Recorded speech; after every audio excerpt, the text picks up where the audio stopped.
Hello friends, let us start with this new chapter, animal classification. So first of all, I want you to understand what is the need of classification. Why do we classify things? So suppose you take the example of a library. Imagine that there are 1000 books in a library.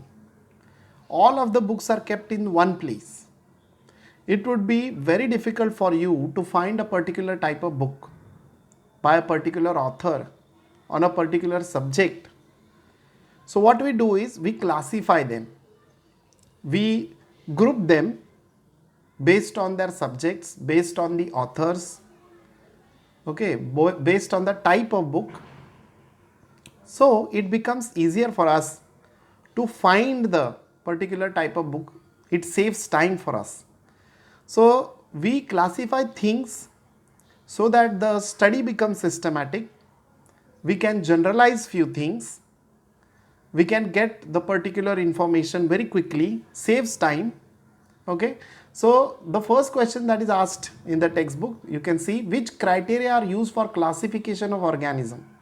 We are going to see that in this chapter. Now last year you have studied one table related to this. You can see some pictures here. So the table was related to classification. You can see the table here, last year's table. Living organisms can be prokaryotic and eukaryotic. So prokaryotic have certain kind of cell structure and eukaryotes have another type. Now eukaryotes can be unicellular, multicellular. In unicellular it can be protists. You have learnt about this last year. And multicellular can be with cell wall, without cell wall.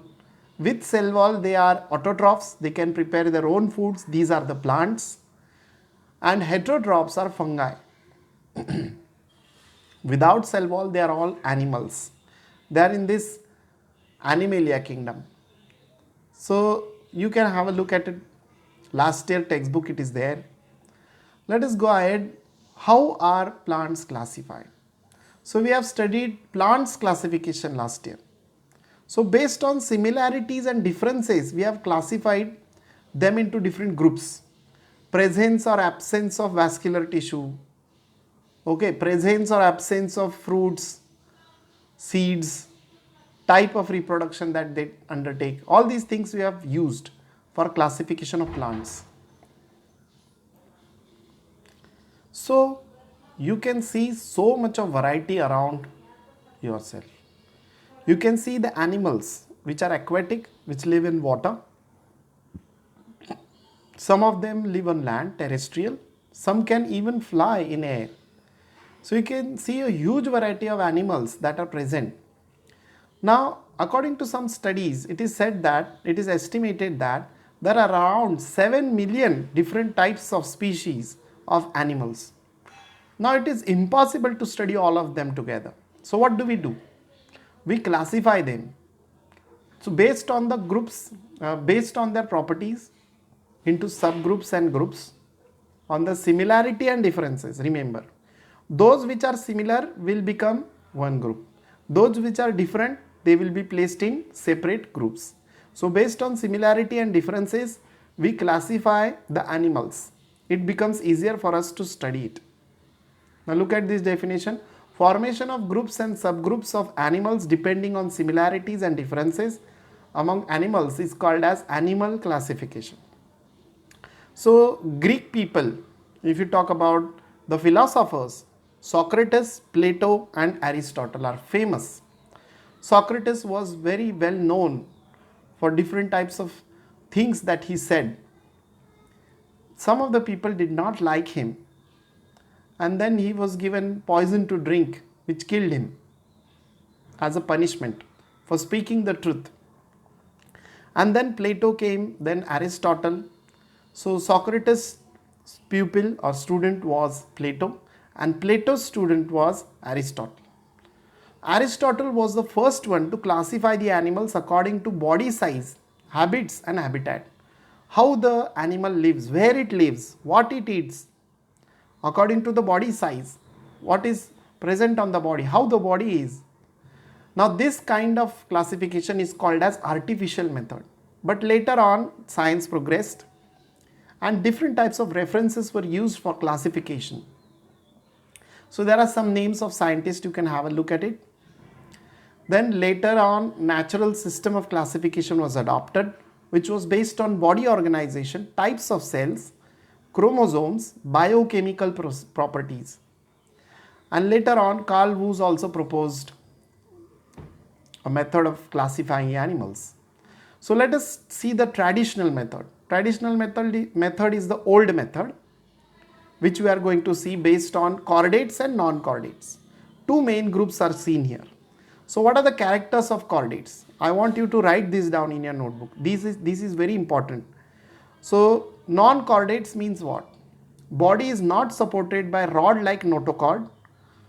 Pharyngeal gill slits are absent. Nerve cord, if present, is on ventral side. It is solid and paired. Heart, if present, is on dorsal side. Now let us see this one by one. Now body is not supported by rod-like notochord. What does notochord mean? Here it is given. What does notochord mean is given here. Notochord is a long rod-like supporting structure which is present on the dorsal side of animal body. Suppose this is the animal, this is the head of the animal and this is the tail. So this part is called as anterior, the upper part is called as dorsal, the lower part is called as ventral, and the tail part is called as the posterior part. So near the mouth it is anterior, okay. Upper part, if the animal is lying like this, upper part is dorsal and the lower part, that is ventral part. So notochord is a long structure which is present, rod-like structure which protects the nerve tissue of the body, okay. It is on the dorsal side. So here it is said that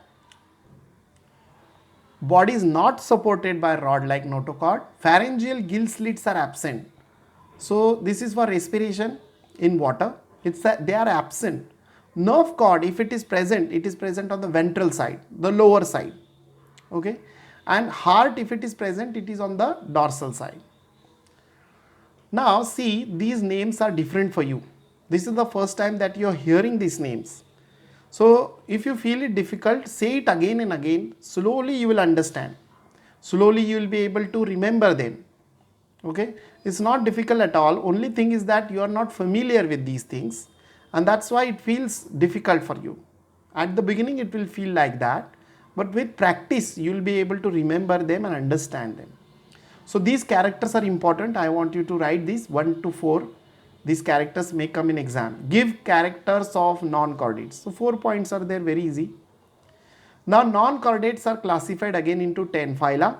Now you can say after me: Protozoa, Porifera, Coelenterata or Cnidaria, Platyhelminthes, Aschelminthes, Annelida, Arthropoda, Mollusca, Echinodermata, Hemichordata.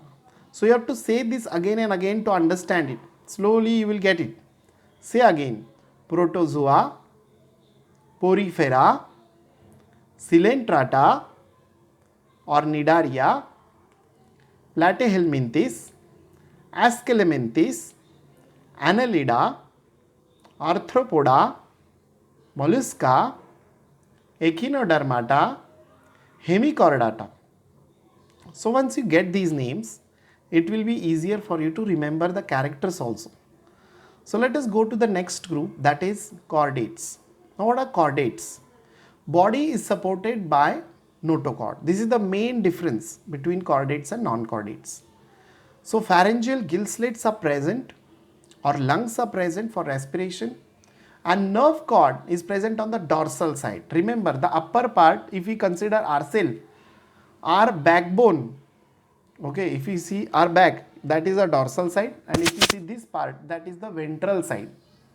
So if nerve cord is present, it is on the dorsal side, and if heart is present, it is on the ventral side. This is true for us. Our heart is ventral, okay, this side it is. So you can see characteristics of chordate with the help of animal. They have shown mouth, gill slits, anus, And then tail fin, muscles, notochord, all these things are shown here. So all chordates are animals grouped together in a single phylum, and the name of the phylum is Chordata. Again, say after me: Urochordata, Cephalochordata, Vertebrata.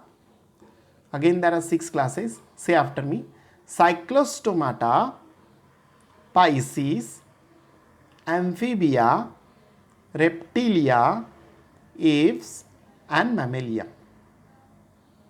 Saying these things will help you to remember them easily. Look at this classification. This whole flow chart is important. Mark this important, you have to learn this. Okay, once again we'll say it.